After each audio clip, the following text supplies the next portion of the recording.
Kobe Bryant, the Black Mamba.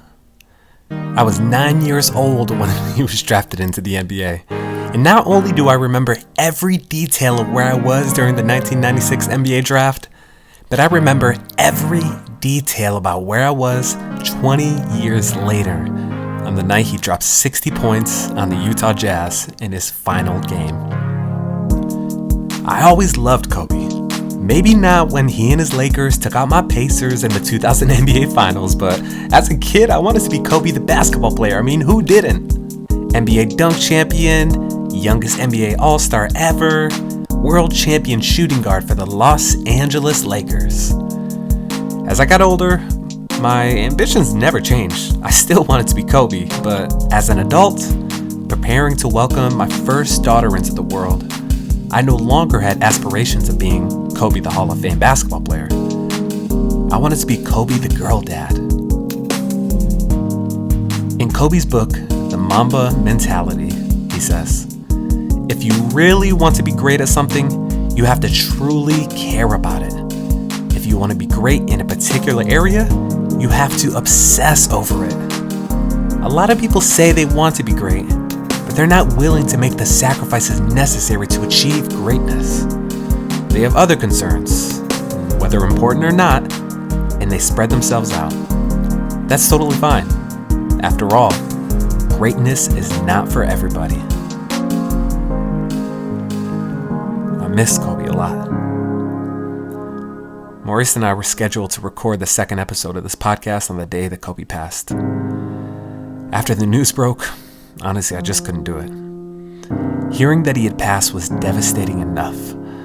For an hour, Allie and I watched NBA TV as his former teammate Brian Shaw fought back tears discussing the shock associated with this new reality.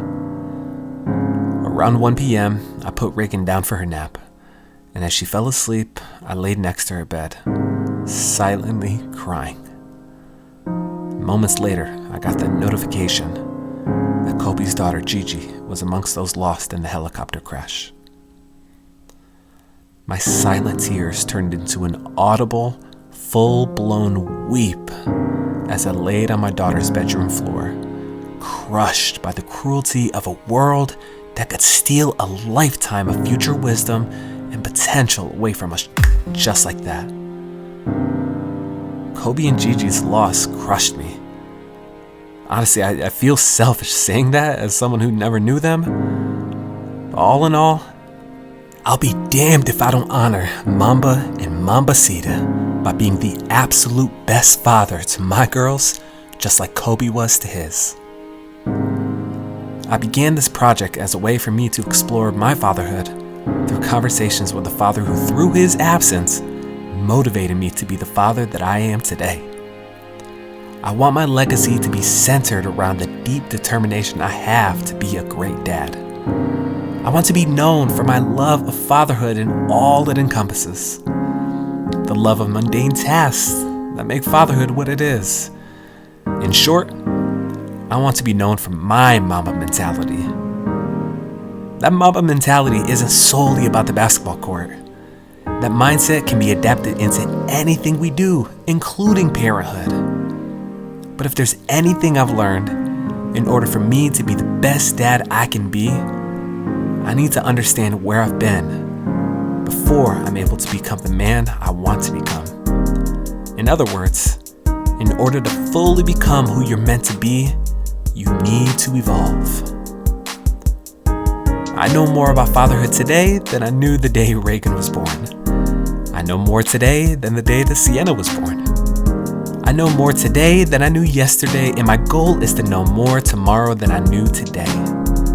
There are no shortcuts to being a great dad, and there will be no shortage of obstacles along the way.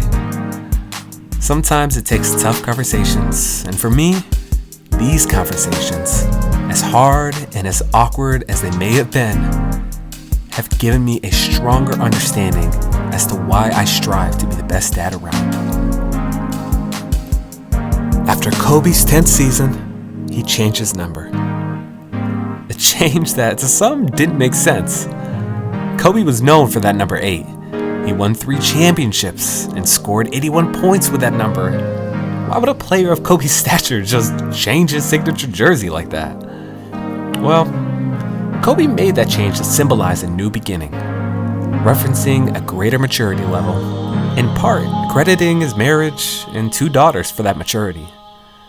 As a man, Kobe felt he needed to transition out from the past and step into this new identity to become the elevated version of himself, who eventually won 2 more championships, 2 gold medals, and had 2 more daughters, while defying all odds and winning an Oscar for his film Dear Basketball, less than 2 years after his retirement from the game of basketball.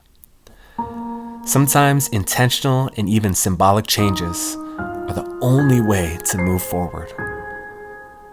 Kobe wanted greatness, and so do I. That's why in my own journey through this complicated fatherhood, it's important for me to learn how to maneuver from 8 to 24.